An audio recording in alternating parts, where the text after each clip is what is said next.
Hello, my name is Mrs. Melanin. And I'm Beleaf Mel. And we're here with episode 18 of How Married Are You?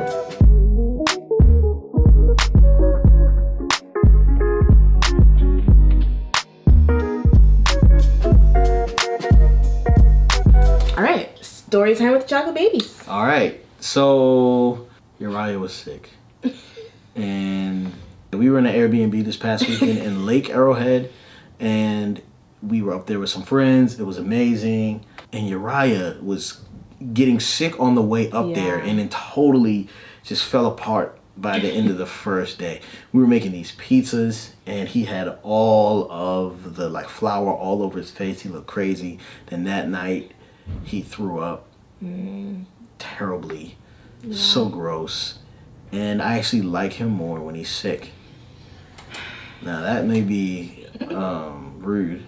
And that may be, you may judge me for that, but he's so cute and cuddly and just helpless. He is so cuddly. But when he's not sick, he is punching you in the balls, and screaming, and waking up his sister, and running over things, and falling, and all types of stuff. I don't really have a story time. I've just kind of been watching Anaya and how fast she's growing up. Yeah. She is going to be she's going to be 2 in March. Yeah. And that is so close to me. It's literally December, January, February. That's 4 months away. And it's kind of freaking me out. But she's turning into quite the little lady. And it's adorable to watch. She's really trying to be independent. I'm seeing things in her. I'm like, oh, this is going to be so fun. When you're a little bit older. Because she has this thing about helping me clean. So she likes to close cabinets and put things away. At the same time, she's also the one making the messes, but she does take ownership about putting stuff away and she's very polite. Yeah. Uses oh her my manners. Goodness, she's so polite. Yeah. And the other day, we were at church and her and I were in the main sanctuary for some reason. I don't know why, but someone was praying, and then at the end she goes, "Amen." She knew to say amen. It was just most. But it was before the prayer was over. Yeah, it was. But it still was she knew it was coming to a close. It was so sweet. Yeah. But I just love her. She worships to music, and then she also hides things. In the KitchenAid, you pulled it out and you found a whole bunch of stuff. Yes. All right. So, thank you guys so much for sending us words of affirmation. Yes, thank you. But since we've been on that little hiatus we took, you guys have sent us a plethora of words and encouraging things, and we're going to listen to one right now. So, Donald, let's take it away with these words of affirmation. What's going on, How Married Are You family? This is Donald Gaston Jr., producer of the How Married Are You podcast, and you're listening to Words of Affirmation. Hey, Glen and Yvette, this is Brittany from Milford, Connecticut. I just wanted to say thank you for creating your channel and this podcast. Every time I see your family on YouTube or IG, it makes me feel so good inside knowing that chocolate skin is being celebrated. And the podcast puts life into perspective for me.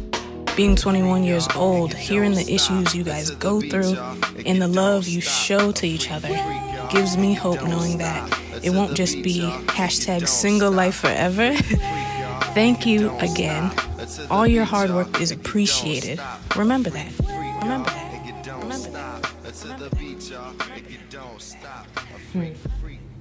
Thank you, Brittany. That was very sweet and encouraging. We need that. We need those all day. Thank you. That's what we do it for. It's little moments like that of just, it makes you hopeful, that you feel like you're doing something good. We got this really interesting message. So if you guys don't know, I like to interact with you guys on Instagram. That's just where I'm at.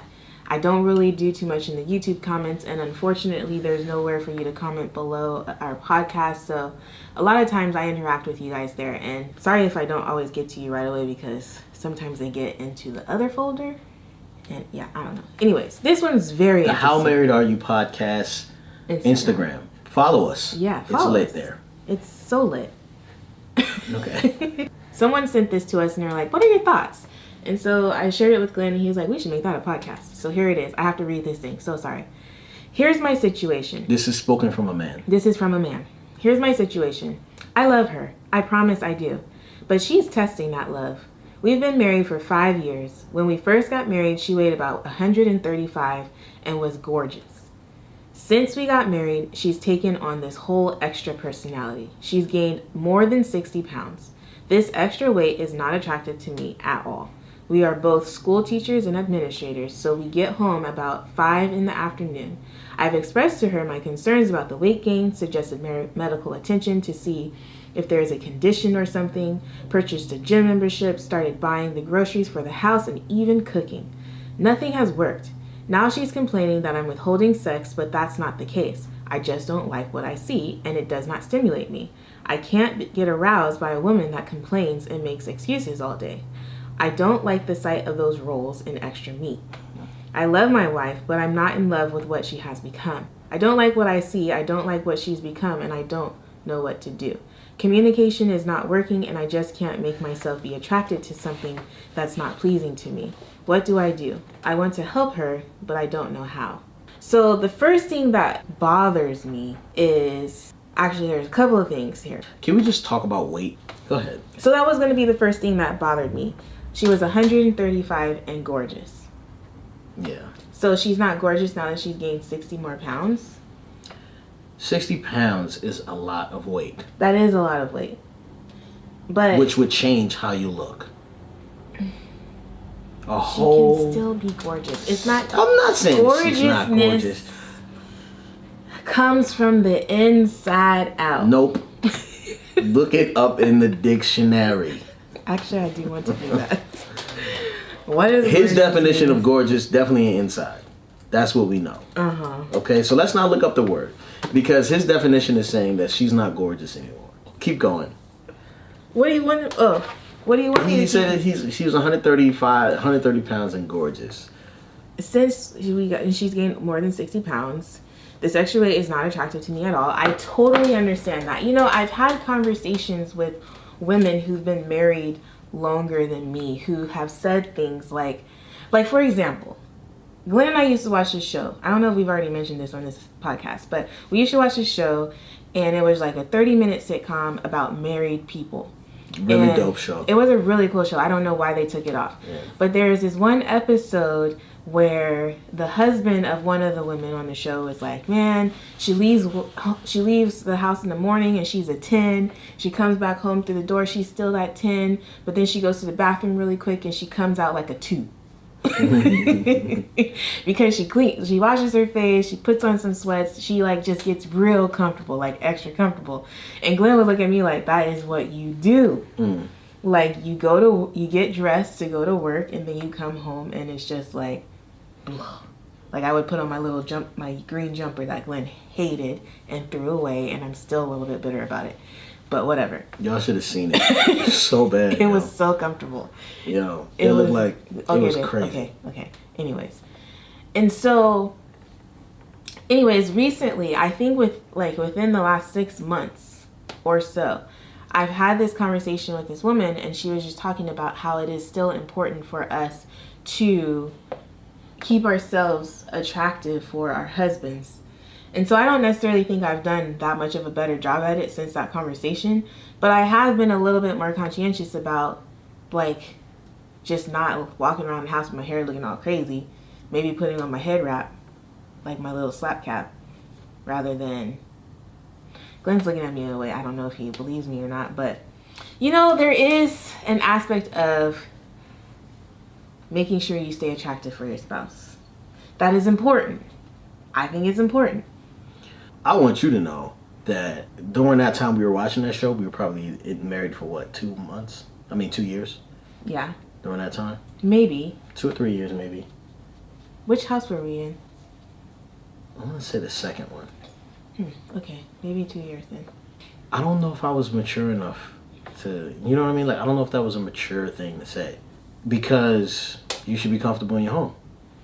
Yeah, but, yeah. You know, like, I don't want you to feel that you have to impress me. You know what I mean? But at the same time, I don't want you to leave and be like, I gotta impress them. You know what I mean? Like, I feel like I And the crazy thing is, I don't know that I'm trying to impress anybody. I don't think you are. I'm just saying that I don't want you to feel like, oh, you have, like, I won't accept you if you're not. You know what I mean? Because that's what this guy is saying. He's saying that I don't accept this. I don't accept you at 60 pounds. I accept you at 130. Or maybe at 140. But not at 190. Mm-hmm. That's unacceptable. Mm-hmm. And so, in whatever way you're going to come. But it is like, I could tell when you're putting effort and not. Just like you can tell when I'm putting in effort or not. You know what I'm saying? Like when I shave my head, it's a lot different from when I don't. And I'm walking around, you know, looking like a peach. A hairy peach. But yeah, like, I don't think that's, I don't know if that's the best way to describe it, because we're talking about someone who's gaining weight. Now, when you're talking about someone who's gaining weight over 5 years, you know, it could have been a couple things. It could have been someone who was attractive. This could have been someone who was working out to get someone, or they didn't have enough things taking their time or whatever. You know, go to the gym or not eat so much. But I know one thing, when you get married, it changes your whole routine. You gain weight when you get married. Why? Because you have someone to eat with all the time. You wake up, you're eating. You're going out to eat. You're doing things. And some people hold weight differently. Now, I think we could be talking about a mental, not mental health, but maybe it could be depression. If they're both in education, yeah, it makes sense. I totally can see how that can happen. Mm-hmm. And he even mentioned that in his comments. Like, we're both educators, so we come home late and blah blah blah blah. Yeah, but it's hard. It is hard. Like, if you're not a healthy person, like if you don't go to the gym and take good care of yourself, like that's hard. And I know that it's hard for someone to lead other people to take care of themselves. Yeah. Like, that's even hard for me, you know. And some things motivate people differently, if that makes sense. Like sometimes, like, Glen will start working out. Like, he'll have a streak of working out, and that kind of helps me to get back motivated to work out. Or not. Or not. It kind of just depends on what kind of mood I'm in. You know what I mean? Like, yeah. I love that this guy had the courage to say something. I don't think it's any of our business. Yeah. I think maybe it's counselors or maybe a community situation. I don't know if it's any of our business to air his wife out like that. But I do feel that, you know, I'm proud of him for at least speaking his mind. You know what I mean? Like, I feel like that's really important. Yeah, I don't feel like it's a bad thing that he spoke his mind. I feel like it's how he said it, and I think he's at a loss. Like, he doesn't know what to do. So what should he do? We're not here to give advice. I know we're not here to give advice, but how would you, if you were in her situation, how would you want me to speak to you? With love and patience and kindness. How patient? Because 5 years is a long time. But I don't think, I mean, she didn't just gain the weight overnight. It slowly happened. Right? Like, you can't just gain 60 pounds. 12 pounds a year. Yeah. So, I mean, he said he started buying the groceries, even cooking. He purchased a gym membership, suggested that there was medical attention needed. I definitely think there's more of a, like, therapist type conversation that needed to take place. Because if he did those things and if he communicated, because I will say this, when you communicate things to me in love, it's not like what you're saying, it's how you're saying it that helps get it through. Does that make sense? But how can I communicate to you in love that you're overweight? Like, how can I say that to you? That's just something I'm gonna be like, well. It could be something like, babe, let's start working out together. Like, let's whatever. And I get it that you're saying. Yeah, but like, that's not really what I'm saying. I'm saying, hey, you want to work out together? You're saying, I don't really feel like it. I don't feel like working out. Say, babe, this is something that's important to me that we need to, like, let's bond together over this. Like, let's do this. I don't see that working. You don't think so? Heck no. No, with me? No. What? No, I don't think so. I mean, you don't think if you were like, hey babe, I made plans for us to go play tennis, or hey babe, we're gonna go on a hike, or hey babe, let's go for a bike ride, or you know what I mean? Sure, the problem isn't that. The problem is when we get home from the hike and then we go get apple pie. And I say, babe, we're not going to get apple pie and some ice cream. Let's try a salad. No, I really want something. I want something sweet. This is you talking now. Then you say, okay, let's go get some grapes or apples. Babe, we've gone down this road before. Are you talking to me in real life right now? Heck What's yeah, happening? I said, babe, we're supposed to be on this whatever we're on. What's happening? Whole 30. Wait, is this turning? No, this is not a real thing. I'm just saying. I'm trying to bring it back to, okay, say this is you and I in a situation, and I'm the guy and you're you, right? And you're the girl. And you talk to me though. You say, I want something sweet. I say, yo, we're on this thing. Come on, hold strong. I'm just gonna go to the store. Or like, babe, I broke today. I had a Reese's. And I've never said, oh, how could you fail? I'm mad at you. It's just kind of like, well, you know what I'm saying? Like, I personally do better if it's not in the house. Mm-hmm. And so I think we abstain from everything. All or nothing. Oh my gosh. Okay, so this was before kids, right? I think this was before kids. Oh, you bringing up this whole thing? This guy goes to the freezer, takes out cartons of ice cream and just empties them into the sink, y'all. Like, who does that? I don't empty them into the sink. I turn the hot water on and sit them underneath the sink, underneath the water. It was so lame. I was like, tired oh of my it. gosh, are you serious? And this is the problem. Because Glenn, I could go take the carton of ice cream out and take like 3 spoonfuls, right? And be done. But if I leave Glenn with a carton of ice cream and I wake up in the morning, that carton of ice cream is halfway gone. It's like a slither He of a literally side. probably left me 3 spoonfuls of ice cream. What is the and thing? then don't let it be chocolate chip cookie dough, because this guy will eat all the cookie dough out the ice cream. Listen. Leave me with just the chocolate chips. When's the last time we've ever done that? It's been years. Okay? It's been years. So let's not just talk about how I'll be walking around eating those cartons of ice cream. First of all, I didn't even know that you could eat out of the carton of ice cream. We was never allowed to do that. You were the person that introduced me to eating out of the carton. No point in Who dirtying in the up a world whole eats out of the carton of ice cream? That is a community carton. But you had the ice cream in a towel in your hand because it was cold. The carton of ice cream and just spoonfuls. And I'm like, what is happening here? Mm-hmm. And that was you. And so you introduced me to that. And so that's when I started doing that. But I'm not doing that anymore because I don't want it in the house. Yeah. So this is something that we don't argue about, but we don't do well. We don't do well, like, diets. Yeah, diets and stuff like that. And it's just not, it's almost not possible. Now that we have the heart to do it, it's like, oh, we got to find childcare to go to the gym or something like that. So it's a little bit harder. But for this guy, I'm proud of him for saying something. I think that even though he's trying, his intention, I feel like, is off. It doesn't necessarily seem like it's for the betterment of her health or for... It's for him. It's for him. It's completely... He's saying that it doesn't stimulate me. It doesn't stimulate me. And I'm not attracted to her. Yeah, I'm not attracted to her. Now, like, I understand. Like, okay, you're not attracted to her. You don't want to have sex with her, right? Like, I understand that. But that's still the person you chose to be with. Yeah. So if she's 130, if she's 190, if she's 220, that's still the person you chose to be with. You know what I mean? Like, that's your wife. If she gets in a car accident and loses her legs, then you still, you're required to be with her. Mm-hmm. That is the commitment. That is what we are in it for. Mm-hmm. And so when you say, oh, yeah, it's not stimulating me, it doesn't seem like it's about her at all. Mm-mm. It's about you. And I think he's kind of corny for that.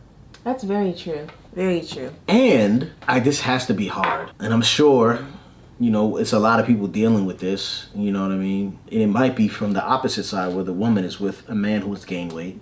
And she's like, I can't, I'm not attracted to this. But if you abstain, then it only makes that person feel less attractive. Less attractive and more depressed and hungry. how if you ain't gonna love me, then this food's gonna make me feel good about myself. Yeah, like I need to feel good about myself. Yeah, that's very true. And sex is exercise. Well, and also sex, I think, makes you want to work out.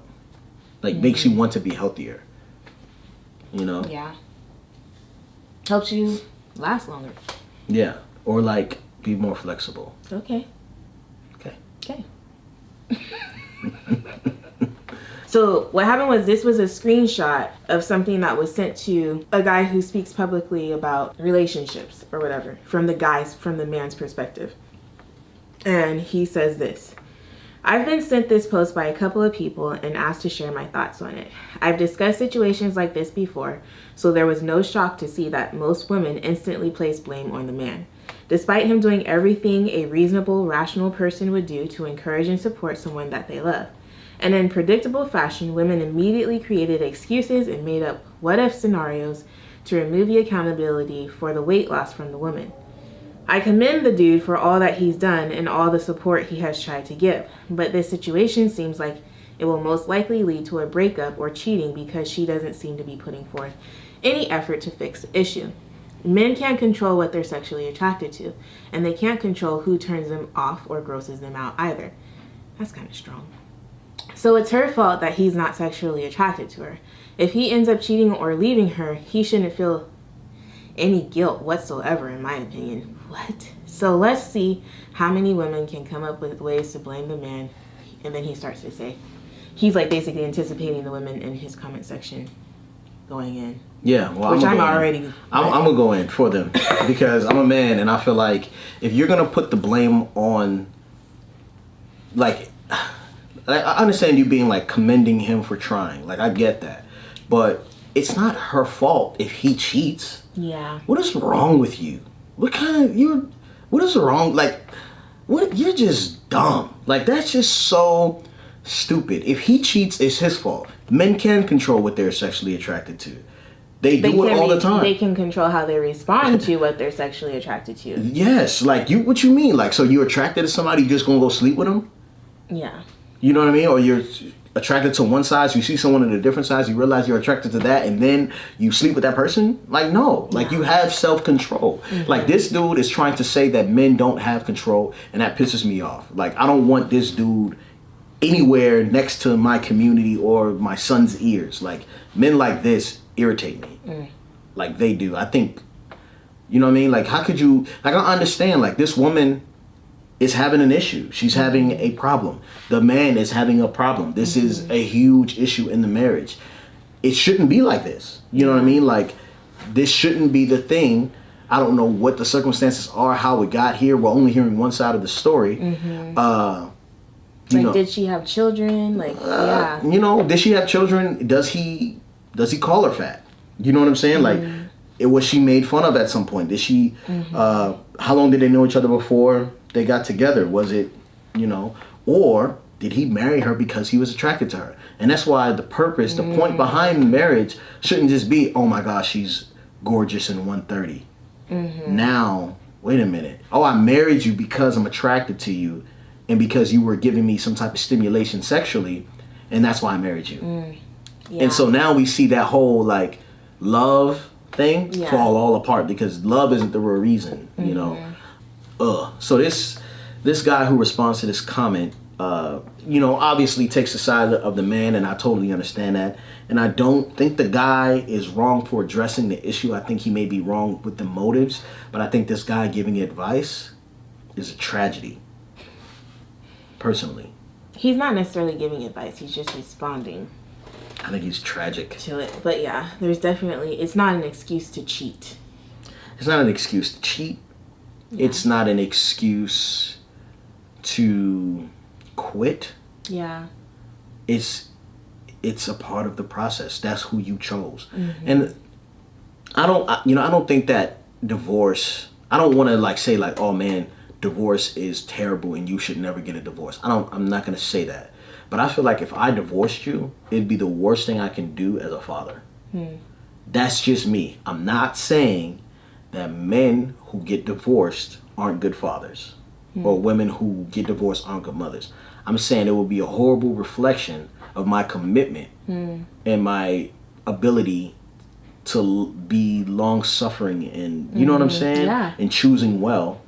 Like, oh, it's not that, you know, oh, me and your mom didn't work out. It's like, oh, I made a bad decision by choosing your mom because I make bad decisions. You know what I'm saying? Like, I don't like this, and I'm not even trying to be like, oh, like I think he should be attracted to his wife. Yeah.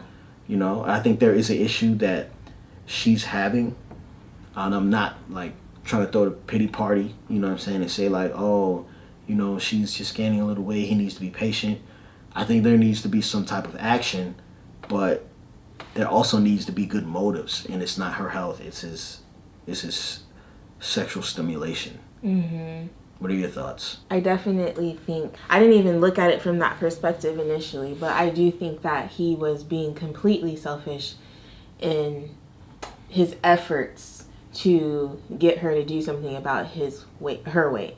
And I feel like if he were to approach it from more of a I love you and I'm concerned about you perspective, then he might have had a little bit more success. At the same time, I do think it's important for us to remain attractive for our spouses, like to care about that, because I think it's a dangerous thing if we just think, okay, we're married, they aren't going anywhere. Because I don't know, I just think that is a part of the investment that we're making in the marriage, like to take care of yourself.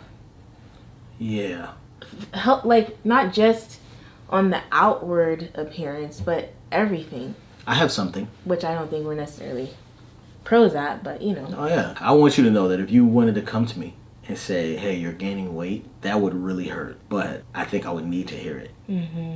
Like, it would hurt. Like, I'd be like, dang. You know? I think we had one of those conversations early in our marriage. And it didn't go well. But I just want you to know that, like, I want you to have that freedom to come to me and tell me that without me being like, you know, diving into another carton of cookies and cream. But I don't know. I'm like thinking about it. I'm like, if Glenn came to me right now and said, babe, blah blah blah, I think I would be hurt. But would it provoke you to change? It would, but it would be a bitter like, oh, I hate him. I'd be in my working out like, oh, he told me I was gaining weight. Yeah. I don't know. But I think I would do good. Like, honestly, when we were working out with Rich, I loved it. It was just, yeah. It was so attractive to me. Like, just being able to see you, I don't know. Yeah, it was good for us. Yeah, it was so good for us. I can say something, though. I think this is a fault on me, and I think a lot of women are going to not like me for this, but this is just something that I don't care. Okay. So, I don't like fake hair. Like, I'm okay with like braids, but I don't like sewing weaves and track and wigs. I'm just, at that point, I'm not attracted. And he communicated this with me like our first week of marriage. We don't have to go there because I see your face. You're gonna try to tell the story. We don't need to tell the story. Actually, we can tell the story. So what had happened was, I got a weave. No, it wasn't our first week. I'm notorious for throwing things away. Okay, when I see something in the house I don't like, I don't say nothing. I just throw it in the trash. It was our first year of marriage. I went and got a sew-in weave. It was fine. I thought it was fine anyway. Well, I made the mistake of asking Glenn to help me take it out. He helped me take it out. It grossed him out so bad that he went in to my supplies and threw away all my hair. All my hair, y'all. And we all know, if you are a black woman, or even if you're not, you know that hair ain't cheap. But he threw it all away. And at that moment in time, we understood each other that weave was not the business. I think he let me get kinky twists, like braids. And when you say I let you, I mean you. It's not like I'm forcing you to do it. I just said, if you're gonna have that, I'm not gonna touch you. Yeah. I cannot. Which is withholding. This is an interesting. Because this is very similar. Yes. But the thing is I'm just being honest with you. I cannot. I don't like the smell of it. And you gotta understand. So like, I grew up single mom, black woman. So I know what a weave is supposed to look like. I know what it feels like. I see my mom when she's getting ready. And so I know what a weave is supposed to look like. My mom didn't wear weaves often, but I just know how it's supposed to be. And that was not how it was supposed to be. And I don't care what anybody says. I don't like it. I don't like it. And I've accepted that. And it's been hard. That. It's hard because I'm like, yo, I'm so like, you can't, like one time Yvette was like, yo, I want to cut my hair. I was like, cool. I was like, don't get a perm though, because it's gonna like make your hair weak and like damage your hair. And then she came home and I looked at her. I was like, you got a perm. At that point I didn't. No, when you cut all your hair off. I didn't get a perm. Not the first time. But when I went back to have her style it. Oh yeah, that's right. She had to perm the back of it because it wasn't laying right. Right. And she got a perm and I just was like, and she didn't think I would notice. And I noticed. And I was like, oh man. It wasn't that I was like, I just know like, yo, you want your hair to grow, you want it to be stronger. Mm-hmm. Like it's better without the product in it, you know? And I feel sorry for you. It wasn't until I had a daughter that I was like, yeah. Yeah, I do feel sorry for you because I'm like that. You should. Yeah, I don't necessarily. Because like, to be honest with you, some weaves are just good protective hairstyles. It's a good break from not having to do my hair or whatever. And there's some cute styles out there. But I'm fine with it for now. I'm so You know what's funny? I used to like be like, oh, Glen's going on tour for a week. I'm gonna wear a wig or I'm gonna do whatever. Cause it's so scary to me. It's kind of like, where's the head that goes with the hair? Somebody lost one. I don't know. That is something that I would say that is probably like a pet peeve of mine. It's just like, yo, I don't do well with it. And I'm sorry. I don't know if you're really sorry, but I am. I don't like, I wish, and this makes sense when they do say men can't control what they're attracted to. Because I can't control that. you just said men have control. Men do have control. But like, if you put on like a scary mask and tell me to kiss you, like I'm not gonna take off the mask. You know what I mean? Like I don't like it. I don't know what it is. Is there anything like that about me? I just love you. Love me unconditionally. I'm so sorry. I really do. Well, I mean, when you used to wear your beard all long and whatever, that was kind of annoying. But now you do a better job at keeping it. I accept that. Hey, babe, how married are you? The other day, you told me, you were like, yo, I want a breakfast burrito from Armando's. And I said, I'm not going to Armando's. And it wasn't, and I know you wanted one from there. I was like, I'll go to Gilberto's. You're like, I don't want no breakfast burrito from Gilberto's. I want it from Armando's. That place is trash. It's not trash. It depends on, you got to get the right dude behind the kitchen. Well, it needs to be more consistent. All right. That's facts. So you got to drive past there, look and see if he's working. There's only one guy. I don't know his name. You need to figure out his name so I know. Yeah. But anyway, I wasn't going. And so you were like, make me a breakfast burrito. And so I made her a fire breakfast burrito. I think it was better than Armando's guy. Yeah, I made her, I made the eggs, a little bit of cheese. I had some parsley in the eggs. He cut up French fries. Yeah, I made some French fries. Frozen French fries. Frozen French fries, cut those up like little potatoes on the inside, bacon on the inside. And she had 2 of them bad boys. I think one of them was supposed to be for him, and I had them both. Yeah, she had them both. My bad. Yep. Yeah. I took care of business that morning.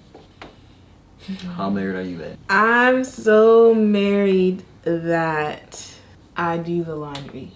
Yeah. Babe, you know I can't stand laundry. And maybe I do the laundry and the laundry just gets pushed off our bed every day. But I do the laundry. And it's clean. Babe, I'm that so is very sorry. good.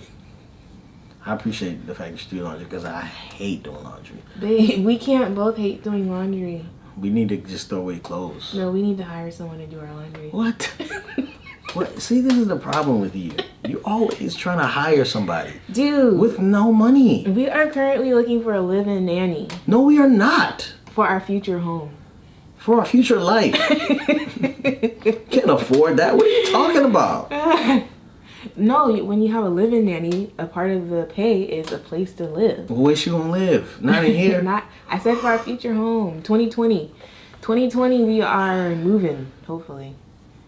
Right? I hope so. Let's all start praying. All right. We are not looking for a live-in nanny. That is not something we can afford. Tell them people we can't afford that. Currently, we cannot, but I said in 2020, things might change. We'll see, guys. Pray for us. That we manage our money well and that... We can hire a live-in nanny. No. We need a new car. We need a lot. We get a new car in February. You so sure. I'm so sure. What you gonna do to it? What you gonna put on it? These How Married Are You podcasts? We gotta start generating some income from these. All right. And that's just how married we are.